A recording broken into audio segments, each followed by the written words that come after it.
Assalamualaikum warahmatullahi wabarakatuh. Perkenalkan, nama saya Tri Suci Yulianti dengan NIM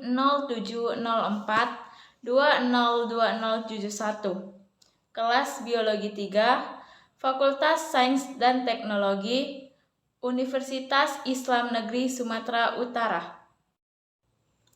Video ini saya buat dengan tujuan untuk memenuhi tugas ujian akhir semester mata kuliah Mikroteknik Hewan dengan dosen pengampu Ibu Syukria MSc. Baiklah, video saya kali ini akan menjelaskan mengenai imunohistokimia. Nah, apa itu imunohistokimia? Imunohistokimia disebut juga dengan IHC. Imunohistokimia diambil dari kata imun yang menunjukkan bahwa prinsip dasar dalam proses ini adalah penggunaan antibodi.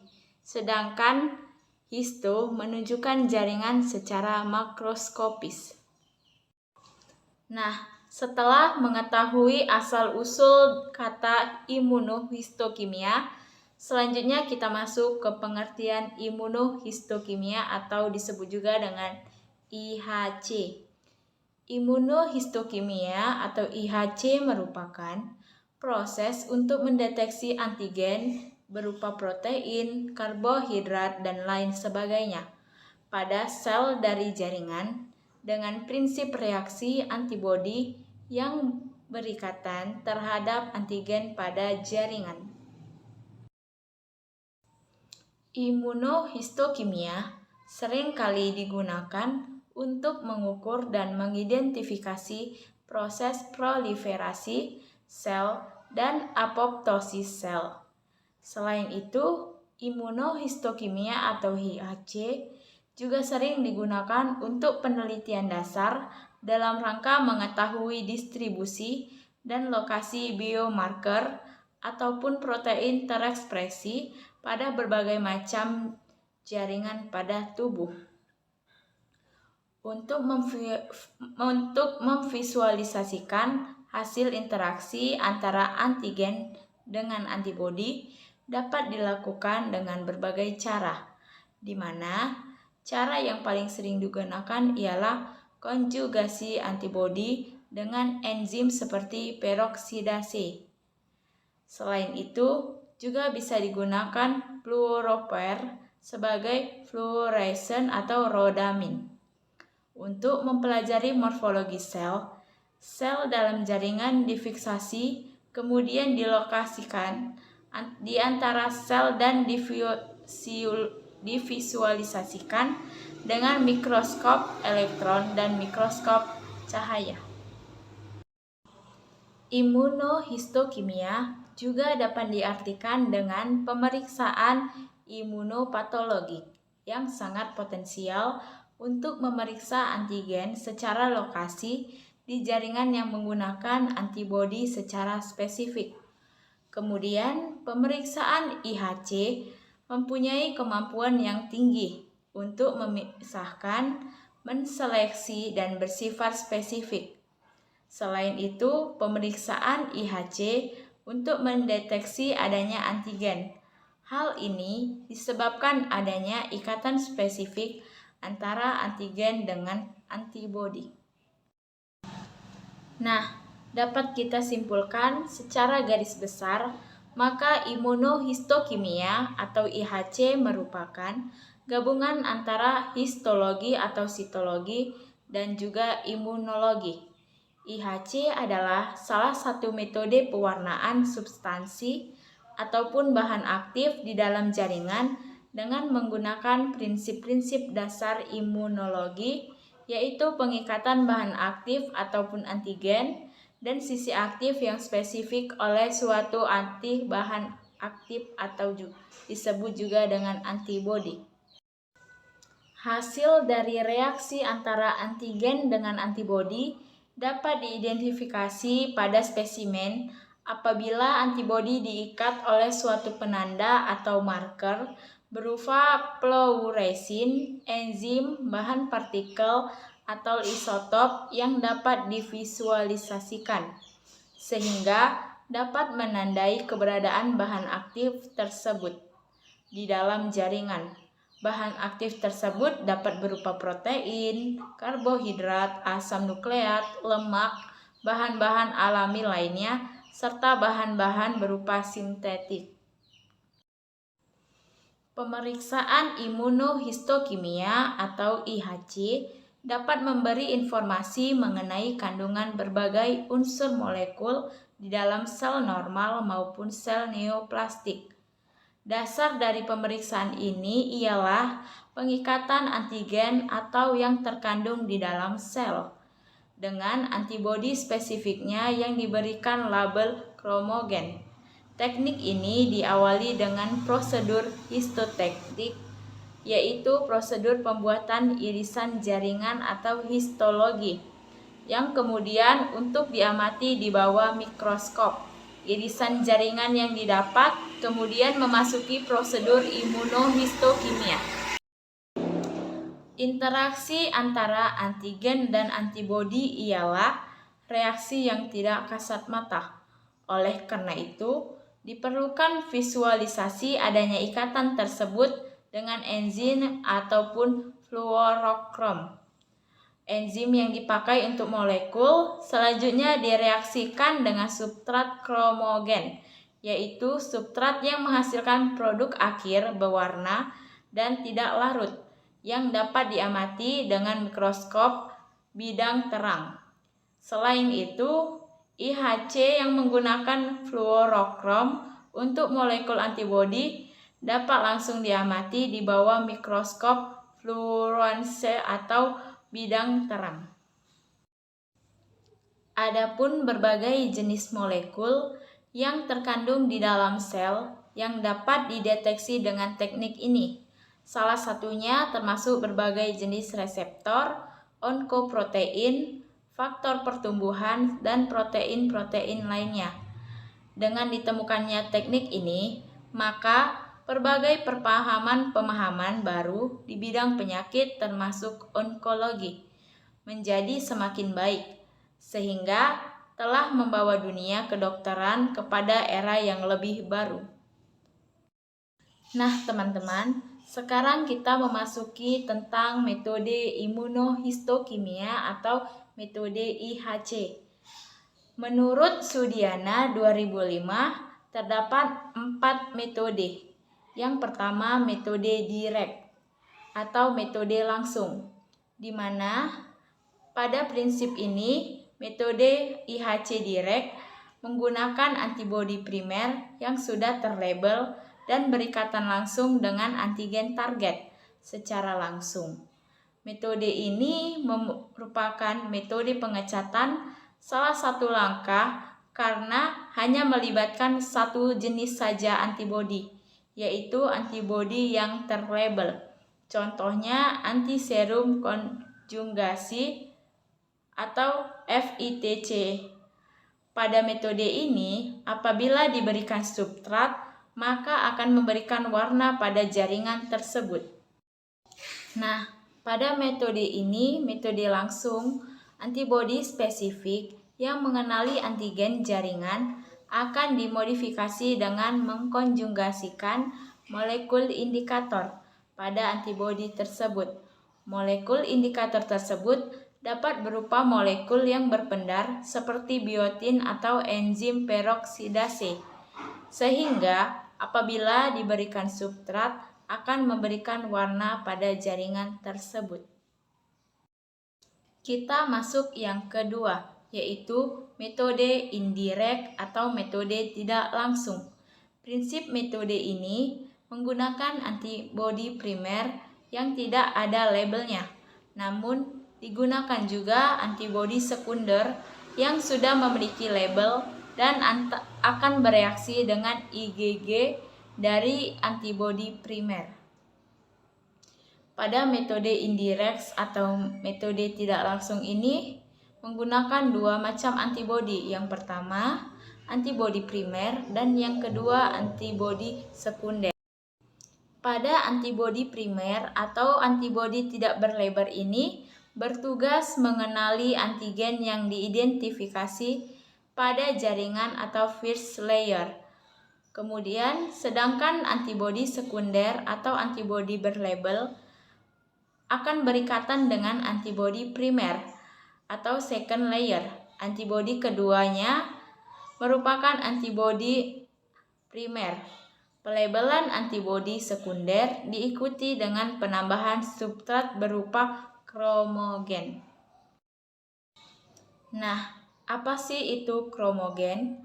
Kromogen merupakan suatu gugus fungsi senyawa kimia yang dapat membentuk senyawa berwarna bila bereaksi dengan senyawa tertentu, seperti peroksidase.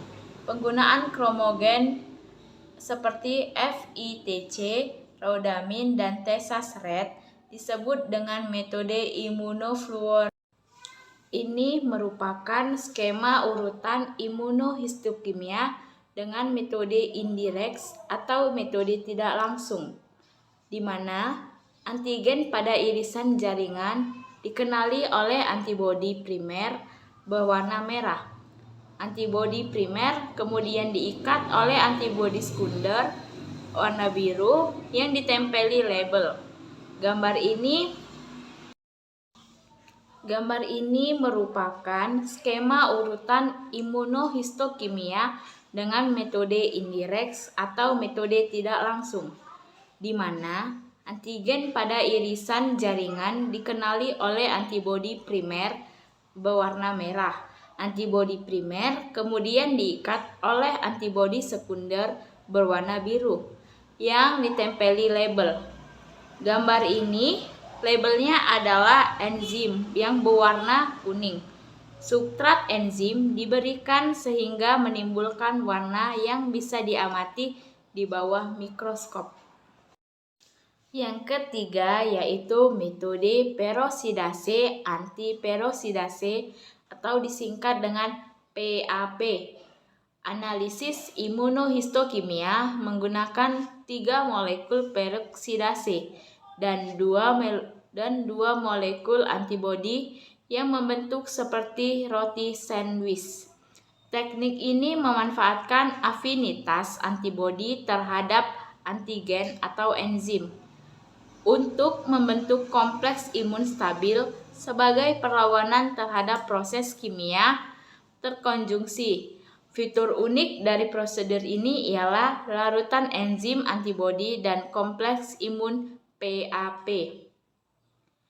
Selanjutnya, enzim Horse-Radix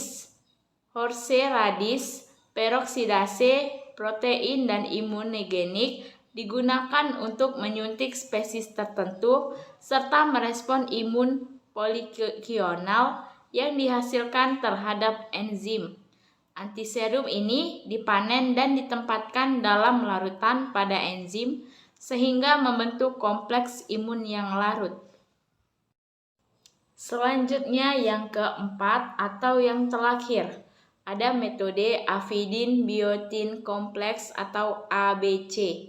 Metode analisis imunohistokimia menggunakan afinitas terhadap molekul avidin biotin oleh 3 enzim peroksidase. Situs pengikatan beberapa biotin dalam molekul avidin tetravalen bertujuan untuk amplifikasi dan merespon sinyal yang disampaikan oleh antigen target. Selanjutnya ada teknik imunohistokimia atau IHC. Teknik IHC bermanfaat untuk identifikasi, lokalisasi, dan karakterisasi suatu antigen tertentu, serta menentukan diagnosis terapi dan prognosis kanker. Pada teknik ini diawali dengan pembuatan irisan jaringan atau histologi untuk diamati di bawah mikroskop. Tempat pengikatan antara antibodi dengan protein spesifik diidentifikasi dengan marker yang biasanya dilekatkan pada antibodi dan bisa divisualisasikan secara langsung ataupun dengan reaksi untuk mengidentifikasikan marker. Adapun beberapa marker yang berupa senyawa berwarna antara lain yang pertama luminescence, yang kedua zat berfluoresensi, yang ketiga logam berat koloidal, dan yang keempat ada enzim Horst redisperoxidase atau HRP dan alkalin fosfatase. Enzim yang dipakai untuk melabel tersebut selanjutnya direaksikan dengan substrat kromogen atau substrat yang menghasilkan produk akhir berwarna dan tidak larut yang dapat diamati di bawah mikroskop bidang terang. Akan tetapi, seiring berkembangnya zaman, ilmu pengetahuan, khususnya dunia biologi, teknik IHC dapat langsung diamati tanpa direaksikan lagi dengan kromogen yang menghasilkan warna untuk diamati di bawah mikroskop bidang terang. Selanjutnya mengenai langkah-langkah apa saja sih dalam melakukan imunohistokimia. Yang pertama ada preparasi sampel, persiapan untuk membentuk preparat jaringan dari jaringan yang masih segar. Preparasi sampel ini terdiri dari pengambilan jaringan yang masih segar. Fiksasi jaringan biasanya menggunakan formaldehid, embedding jaringan dengan parafin atau dibekukan pada nitrogen cair. Pemotongan jaringan dengan menggunakan mikrotom, deparafinasi, dan antigen retrieval untuk membebaskan epitop jaringan dan blocking dari protein tidak spesifik lain. Selanjutnya yang kedua ada labeling sampel, di mana pemberian bahan-bahan untuk dapat mewarnai preparat. Sampel labeling ini terdiri dari imunodeteksi menggunakan antibodi primer serta antibodi sekunder, pemberian substrat, dan counter staining untuk mewarnai jaringan lain di sekitarnya. Imunohistokimia atau IHC merupakan teknik deteksi yang sangat baik dan memiliki keuntungan yang luar biasa untuk dapat menunjukkan secara tepat di dalam jaringan mana protein tertentu yang diperiksa. IHC juga merupakan cara yang efektif untuk memeriksa jaringan. Teknik ini telah digunakan dalam ilmu saraf yang memungkinkan peneliti untuk memeriksa ekspresi protein dalam struktur otak tertentu.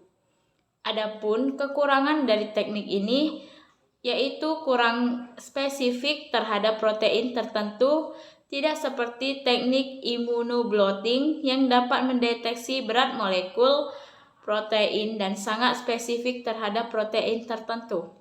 Pada teknik ini banyak digunakan dalam diagnostik patologi bedah terhadap kanker, tumor, dan sebagainya. Nah, apa sih masalah-masalah dalam teknik imunohistokimia atau IHC? Menurut Harjo Lukito 2005, menyatakan bahwa masalah-masalah dalam teknik IHC meliputi 4 faktor. Yang pertama, faktor pra-analisis. Yang kedua, quality control dan quality assurance. Yang ketiga, nilai cut-off, dan yang keempat, teknik pemeriksaan. Yang pertama, faktor-faktor pra-analisis. Untuk mendapatkan hasil yang dapat dipercaya, hasilnya sejumlah persyaratan harus terpenuhi. Fiksasi sangat penting peranannya karena bertumpu pada reaktivitas antigen di dalam sel. Fiksasi yang suboptimal dapat menurunkan bahkan meniadakan reaktivitas antigen sehingga memberikan sinyal yang lemah atau negatif palsu. Yang kedua, quality control dan quality assurance. Berbagai faktor menyebabkan perbedaan hasil pemeriksaan, antara lain jenis antibodi, metode-metode antigen, faktor-faktor pre-analitik, dan interpretasi hasil. Untuk menekan perbedaan ini, dianjurkan melakukan quality control dan quality assurance. Yang ketiga, nilai cut-off. Walaupun sedikit, variasi dalam penggunaan nilai cut-off masih dilaporkan. Namun demikian, pada berbagai penelitian untuk berbagai pertanda lazimnya digunakan nilai cut-off 10%.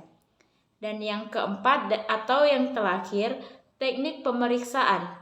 Teknik ini relatif mudah dalam arti prosedurnya sederhana, tetapi diperlukan kecermatan yang tinggi dalam pelaksanaannya pada setiap tahap. Nah, itulah tadi penjelasan materi dari saya mengenai imunohistokimia atau IHC. Semoga apa yang telah saya jelaskan bermanfaat bagi orang lain. Amin ya robbal alamin. Mohon maaf bila ada kesalahan kata ataupun yang lainnya. Saya ucapkan terima kasih kepada teman-teman yang telah menonton dan saya pamit undur diri. Wabillahi taufiq wal hidayah. Wassalamualaikum warahmatullahi wabarakatuh.